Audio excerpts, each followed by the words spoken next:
तो नमस्ते भाई लोगों। तो चलिए पवन भैया का बहुत ही ब्लास्ट लेवल का सॉन्ग का अपडेट लेकर आ चुका हूं, जो कि कल आ रहा है। टी सीरीज से 11 बजे टीजर आने वाला है, जिसका टाइटल रखा गया है राइट साली पे बात जीजा का। और ये सॉन्ग बहुत ही खूबसूरत होने वाला है। तो टीजर को प्रीमियम में डाल दिया गया है टी सीरीज पे। तो आप लोगों को कल मिल जाएगा 11 बजे ये टीजर देखने के लिए। तो आप लोग तैयार रहिए, बहुत ही जल्द आने वाला है ये सॉन्ग। तो आप लोगों को बता देना चाहता हूँ कि पवन सिंह का होली का सॉन्ग भी शूटिंग हो गया है, उसका भी अपडेट मैं बहुत ही जल्द आप लोगों के बीच लेकर आने वाला हूँ।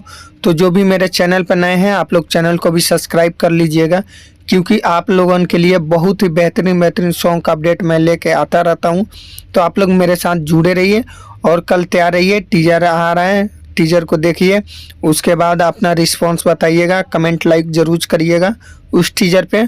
तो बस आप लोगों को ये मेरा अपडेट कैसा लगा आप लोग ज़रूर कमेंट करके बताइएगा।